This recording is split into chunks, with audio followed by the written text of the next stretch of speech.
Hello guys, तो मैं ले आया हूँ बॉडी बिल्डिंग की बहुत सारी नई अपडेट्स और आज तो हम बात करने वाले रमॉन डिनो से स्टार्ट। यस गाइस, आप लोग कमेंट सेक्शन में काफ़ी टाइम से अपनी इंटरेस्ट बता रहे थे कि रमॉन डिनो को मैं कवर करूँ और रमॉन डिनो के बारे में पूछ भी रहे थे कि क्या रमॉन डिनो को मैं भूल गया हूँ।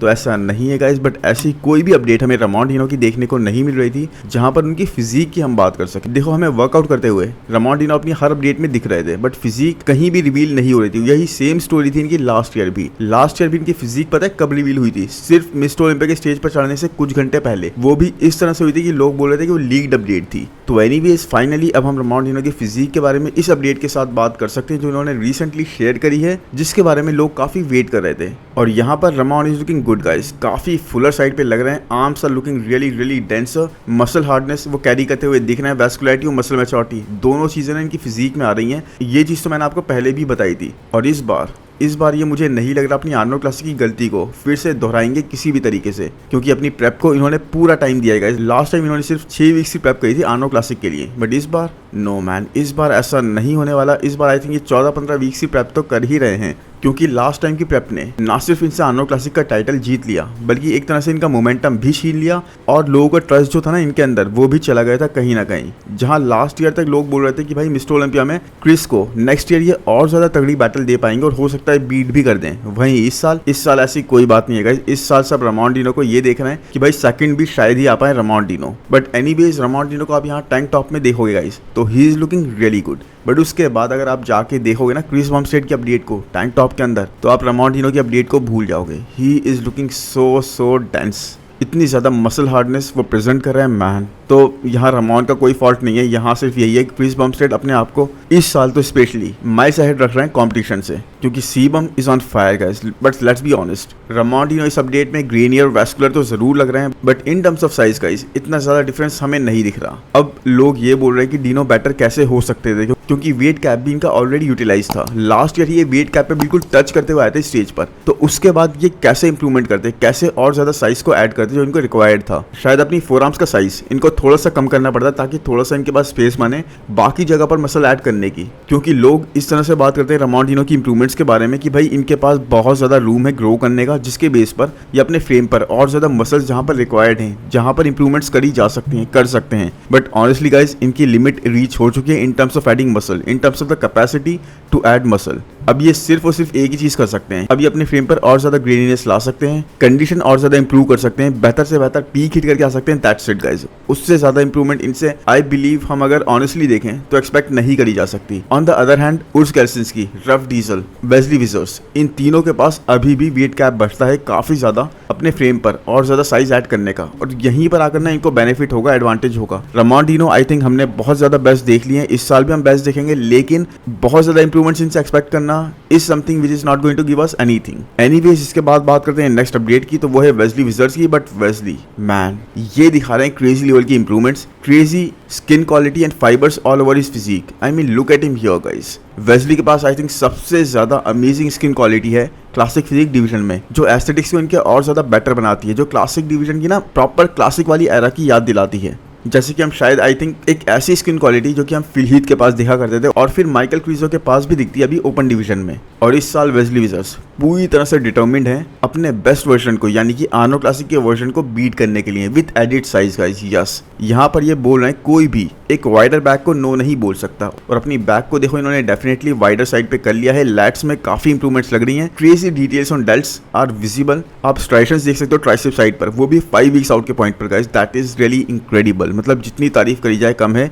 Let's definitely are wider. So यहाँ पर इस पॉइंट पर guys he is looking nuts. यहाँ देखो वो लैट्स में जो इंप्रूवमेंट करी गई ना, जो साइज एडिड है वो क्लियरली दिख रहा है। अब वेस्ली यहाँ पर इस पोज के अंदर ये पूछ रहे हैं कि ये पोज इस तरह से हिट करूँ लेफ्ट हैंड साइड से या फिर राइट हैंड साइड से। तो भाई मुझे तो दोनों ही अमेजिंग लग रहे हैं, दोनों ही बहुत ज्यादा बैलेंस लग रहे हैं, सिमेट्रिकल लग रहे हैं। इनके लैट्स यहाँ पर और ज्यादा विजिबल अच्छी तरीके से हो रहे हैं, एंड टोटली गाइस एक ओल्ड स्कूल एरा की पूरी तरह से याद दिलाते हुए इस पूरे पीरियड में जो आर्नोल्ड क्लासिक यूके के बाद से इनको मिला है, इन्होंने अपने फ्रेम पर 1.5 किलो मसल मास यानी कि ऑलमोस्ट 3.3 पाउंड्स अपने फ्रेम पर ऐड कर लिया है। एंड इस बार ये टारगेट कर रहे हैं इवन बेटर कंडीशन गाइस अपने लास्ट ईयर के किसी भी पैकेज से। इन्होंने पहले भी इस बारे में बोला था कि अपनी प्रेप टाइम को इंक्रीज करने का टारगेट करेंगे ताकि इनको और टाइम मिल पाए अपनी फिजिक को और ज्यादा पील्ड करने के लिए क्योंकि गाइस अब वेस्ली को मोमेंटम बहुत मुश्किल से मिला है, बहुत मुश्किल से इनकी फिजिक को जजेस ने ओवरलुक करना बंद करा है और अब इस मोमेंटम को ये कहीं नहीं जाने देने वाले, इतनी आसानी से तो बिल्कुल नहीं। So we are going to witness the best package of Wesley Vissers this year, इस बारे में मुझे कोई डाउट नहीं है। और इस अपडेट को देखकर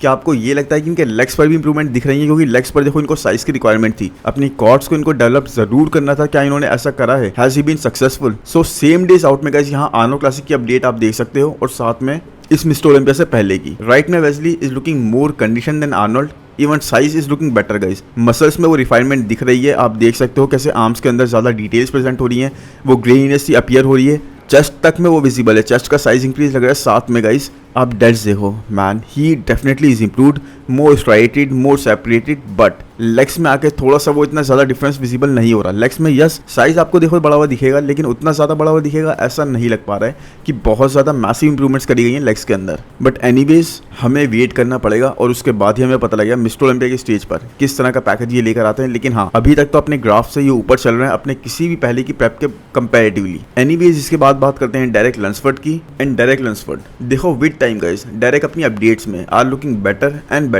इट्स लाइक जिस तरह से डेरेक इस वक्त खुद को पुश कर रहा है ना, मतलब इतने ज़्यादा कार्ब्स के कट होने के बाद भी और कार्डियो के इंक्रीज होने के बाद भी, दैट इज कमेंडेबल। खुद को खूब ज़्यादा पुश कर रहे हैं, he is getting really peeled, getting dies down and more and more details ये प्रेजेंट कर रहे हैं अपनी फिजिक के ऊपर, ज़्यादा विजिबल हैं। बट बैक से गाइस, ये बात मैं कर रहा हूँ बैक से, फ्रंट से अभी भी सीन काफ़ी हद तक लास्ट ईयर वाला ही है, not that much going on. But इसके बारे में बात करने से पहले एक दूसरा एस्पेक्ट के बारे में बात करते हैं। Let's talk about the size. तो जहाँ पर इन्होंने बहुत ज़्यादा इंप्रूवमेंट करी है, जहाँ पर इन्हें क्रेडिट दिया जाना चाहिए वहाँ पर क्रेडिट दिया जाएगा गाइस। बहुत ही ज़्यादा साइज इनका एडिट लग रहा है, ही is looking very very wider, front से भी काफ़ी वाइडर साइड पे लग रहे हैं। इस बार स्टेज पर ये काफ़ी ज़्यादा स्पेस हमें कैरी करते हुए दिखेंगे। लेग्स पर साइज अच्छा एडिट लग रहा है और सबसे अच्छी बात यह है कि अभी तक ना उस साइज को इन्होंने अपनी स्प्रेप के दौरान लूज नहीं करा है, काफ़ी हद तक उसे रिटेन करते हुए दिख रहे हैं। तो आई रियली होप कि स्टेज पर भी ऐसे ही लेकर आए। एंड यस, शोल्डर्स आर्म्स पर जैसे हम लोग इनसे देखना चाहते थे, there is a hint of vascularity, but don't forget the gym that direct trains in has better lighting than Mr Olympia. बहुत ही परफेक्ट गून लाइटिंग चल रही होती है इनके जिम के अंदर, आप देख सकते हो हमेशा इतनी अमेजिंग बिल्कुल इन पे पड़ती हुई लाइट होती है कि बस इनके फिजिक के ना सारे एस्पेक्ट और ज़्यादा निकल कर आते हैं। बट उसके बाद भी गाइज, उसके बाद भी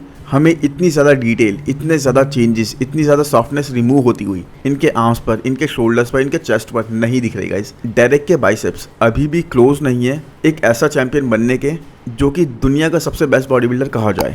देखो रियर पोजेस में यानी कि बैक पोजेस में Derek is really hard to beat, but front poses में ऐसा नहीं है गाइस। फ्रंट पोजेस में अभी भी काफ़ी ज़्यादा वल्नरेबल ये हमें अपीयर करते हुए दिख रहे हैं। ये तो काफ़ी मुझे अजीब बात लग रही है कि लास्ट ईयर हार्डी नहीं जीते थे, बट इस साल मुझे हार्डी के जीतने के चांसेस ओवरऑल काफ़ी ज़्यादा लग रहे हैं। अगर मैं फिजिक की बात करूँ, अगर मैं बॉडी बिल्डिंग की बात करूँ गाइस, ऐसा लग रहा है कि डेरेक ने काफ़ी ज़्यादा इंप्रूवमेंट्स अपने चेस्ट में, शोल्डर्स में और आर्म्स में, in terms of vascularity, in terms of graininess, वो चीज़ नहीं करी है। अभी भी उसी तरह से वो सॉफ्ट लग रहे हैं डेरेक के बाइसेप्स, और ये सब जेनेटिक लिमिटेशंस हैं। यहाँ पर he can not do much क्योंकि हार्ड वर्क इन्होंने बहुत ज़्यादा करा है guys. Derek has work really hard, अपनी तरफ से कोई एफर्ट्स इन्होंने कम नहीं करे, बहुत क्रेजीली पुश करा है खुद को, और ये चीज़ काबिले तारीफ है। तो लोगों के लिए डेरेक एक तरह से फेवरेट नहीं है, जैसे कि मैंने देखो वोटिंग भी करवाई थी आपको एक पोस्ट के अंदर अभी रिसेंट का, आप भी देख सकते हो। अगर आपने वोट नहीं करा अभी तक तो अभी आप कर सकते हो। तो लोगों के लिए फेवरेट नहीं है डेरेक गाइस। लोग बहुत ज़्यादा मात्रा में, बहुत ज़्यादा कैपेसिटी में यही बोल रहे हैं कि Hardy is going to win. मतलब ऐसा ही रेशियो कि अगर मैं आपको दिखाऊं, almost 60% people are voting for Hardy and 20% people are voting for Derek. देख रहे हो आप डिफरेंस? तो इससे यही क्लियर है कि लोगों के लिए, फैंस के लिए Derek is not favourite, but जजेस के लिए है गाइस,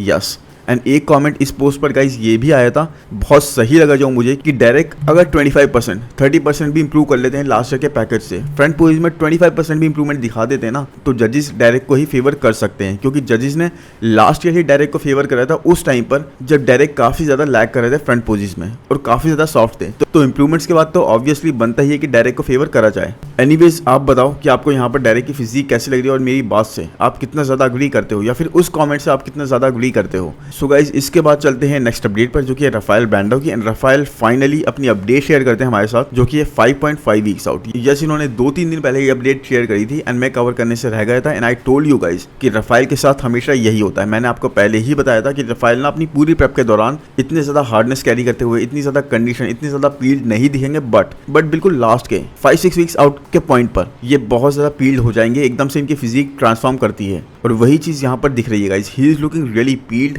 बहुत ज़्यादा हार्डनेस कैरी करते हुए दिख रहे हैं, मसल्स में वो कंडीशन दिखाई दे रही है। वही चीज़ हुई इस बार भी guys, and look at him now guys. अभी भी ये देखो काफ़ी सॉफ्ट साइड पे है, अभी भी ये फाइनल वर्जन नहीं है, उसके बाद भी he is looking so much denser. और वो मसल मास जो इन्होंने ऐड करी है आर्नोल्ड क्लासिक ब्राज़ील के बाद में, वो पूरी तरह से विजिबल है। एक अच्छा इन्होंने ऑफ सीजन लिया था लास्ट ईयर, और उसके बाद सैमसन डॉटा हार्डी चुपन के टो टू टो खड़े हो गए थे ये, जबकि साइज अभी भी इनका उस लेवल पर नहीं हुआ था, बट उसके बाद भी काफ़ी ज़्यादा कंपेरेबल ये लग रहे थे। उसके बाद इन्होंने ब्राज़ील के बाद क्या करा, फिर से एक ऑफ सीजन में चले गए। लोग इनको क्वेश्चन करने लग गए कि भाई काफ़ी सॉफ्ट साइड पे हो गए, काफ़ी बल्कि साइड पे हो गए, बट नो, इन्होंने उस चीज़ को काफ़ी अच्छे से यूटिलाइज करा और अब काफ़ी अच्छे लग रहे हैं इन इंप्रूवमेंट्स में और बड़े हुए साइज़ के साथ। तो टॉप 10 इन्होंने काफ़ी कम साइज़ के साथ क्रैक कर लिया था, तो इस साल तो हमें ये स्टेज पर और ज़्यादा काफ़ी अच्छा साइज़ कैरी करते हुए दिखने वाले हैं। तो भाई 9th place 8th place I think कुछ भी पॉसिबल है। इनके इंप्रूवमेंट तो ज़रूर करेंगे, अपनी प्लेसिंग में भी है। और मैं देखना चाहता हूँ मार्टिन फिट्जवाटर और इनका कंपैरिजन गाइस। यस, दोनों ही बहुत ज़्यादा एस्थेटिक लगेंगे, दोनों ही बहुत ज़्यादा मसल मास कैरी करते हुए आने वाले हैं और दोनों ही इंप्रूवमेंट्स करके आ रहे हैं। इनके कॉल आउट में कौन आगे रहता है, और आई थिंक बहरूज तबानी भी is also going to be in the same call out.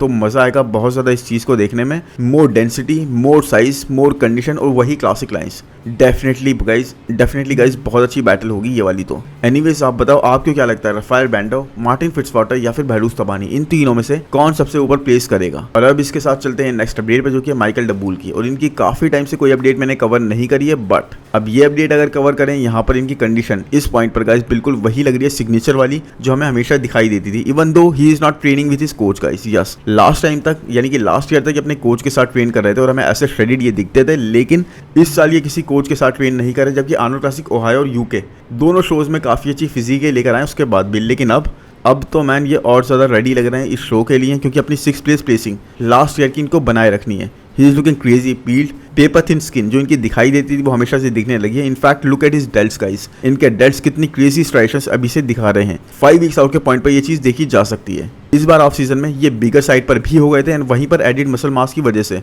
ये थोड़ा सा एक एडवांटेज लेना चाहते हैं। But these delts guys and these striations, ये चीज़ हम बहुत कम लोगों से एक्सपेक्ट करते हैं। और माइकल डबूल एक बहुत ही कंसिस्टेंसी दिखाने वाले एथलीट हैं इस चीज़ में, और माइकल जानते हैं गाइस उनको अपने बेस्ट पर ही आना होगा, नहीं तो अगर सेम भी आ गया ना लास्ट ईयर जैसे, उनकी प्लेसिंग 100% गिर ही जाएगी उस सिचुएशन में भी। बाकी इनके जेनेटिक्स, इनकी बॉडी काफ़ी ज़्यादा ना अमेजिंग है, क्योंकि ये वाटर काफ़ी इजीली फ्लश आउट कर देते हैं और इनकी फिजिक काफ़ी जल्दी से प्रेप के स्टार्ट होते ही ड्राई होने लग जाती है। इतनी ज़्यादा इनकी फिजिक वाटर होल्ड करती हुई नहीं दिखती, even in the lower back guys, जो कि बहुत ही अच्छी बात है। नहीं तो जबकि काफ़ी सारे ऐसे एथलीट हैं जो कि काफ़ी पील्ड हो जाने के बाद भी, बिल्कुल प्रेप के लास्ट पॉइंट तक आने के बाद भी लोअर बैक से वाटर नहीं निकाल पाते हैं। तो ये एक चीज़ इनको काफ़ी हेल्प करती है। बाकी लेट्स सी अगर ये टॉप 6 फिर से क्रैक कर पाते हैं तो। वैसे मुझे इस साल गाइस आई डोंट नो, मैं इनका काफ़ी बड़ा फ़ैन हूँ, उसके बाद भी ये चीज़ काफ़ी मुश्किल लग रही है। एनीवेज इसके बाद बात करते हैं नेक्स्ट अपडेट की, जो कि सर्जियो ओलिविया जूनियर की। एंड सर्जियो ओलिविया जूनियर जो लास्ट ईयर तक डोरियन येट्स के साथ वर्क कर रहे थे, now training with Neil Yoda. Yes guys, coach एक बार फिर से चेंज कर दिए हैं इन्होंने एंड फिर से एक बार गाइस अपनी फिजिक पे ये वर्क कर रहे हैं कम बैक के लिए इस साल के।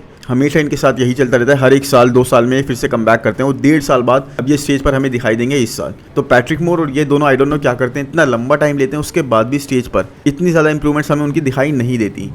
बट इस बार अगर सर्जियो की बात करें guys, he is looking bigger, but bigger her season में ये लगते हैं, इस बार और ज़्यादा बिगर लग रहे हैं, ये काफ़ी अच्छी बात है। और जिन लोगों ने सर्जियो को रियल लाइफ में देखा है ना, कमेंट सेक्शन में लोग बताते हैं, वो कह रहे हैं कि सर्जियो रियल लाइफ में जैसे दिखते हैं, जितने बिगर साइड पे दिखते हैं, जितने डेंसर साइड पे दिखते हैं, उस चीज़ को इनके फोटोज़ और वीडियोस जस्टिफाई नहीं कर सकते। तो ठीक है, साइज़ की ऐसी कोई कमी नहीं है, अपने फादर के बहुत अच्छे जेनेटिक्स इनको मिल गए हैं, लेकिन गाइस जहाँ पर इनको वर्क करने की ज़रूरत है वो है कंडीशन आने में और वो है फील्ड लेवल पर आने में, उस लेवल पर सफ़र करने में, और वो चीज़ ये नहीं कर पाते, ये प्रायोरिटाइज नहीं कर पाते उन चीज़ों को। बट देन अगेन इसके बाद मैं ये भी कहना चाहूँगा गाइस कि not everyone is doing body building for body building. Yes, कुछ लोगों का पर्पस ही अलग होता है, उनको इस तरह से बॉडी बिल्डिंग स्पोर्ट को compete करने के लिए यूज़ नहीं करना होता, या फिर compete करने की इच्छा नहीं होती, उस लेवल पर खुद को सफ़र नहीं कराना होता। तो that is also right. But जो भी है, सर्जियो को वापस स्टेज पर देखने के लिए तो मैं बहुत एक्साइटेड हूँ और बड़ी हुई मसल मास के साथ। तो फाइनली आई रियली होप कि भाई कंडीशन आ जाओ इस बार पैकेज में इंप्रूवमेंट्स करके आओ और क्वालिफाई कर जाओ मिस्टर ओलंपिया के लिए, क्योंकि प्रो शो में तो हम देखते ही रहते हैं, मिस्टर ओलंपिया के स्टेज पर आओ, वहाँ पर लोगों कंपेरेबल वो चीज़ होगी एक देखने वाली। Anyways I really hope video आपको पसंद आएगा गाइस, पसंद आया है तो प्लीज़ लाइक कर दो, चैनल को सब्सक्राइब कर दो, नोटिफिकेशन बेल को दबा दो और कमेंट सेक्शन में ज़रूर बताओ कि वीडियो आपको कैसा लगा और किसकी अपडेट आप मुझे कवर करते हुए देखना चाहते हो। बाकी मिलते हैं नेक्स्ट वीडियो में, थैंक यू, बाय बाय।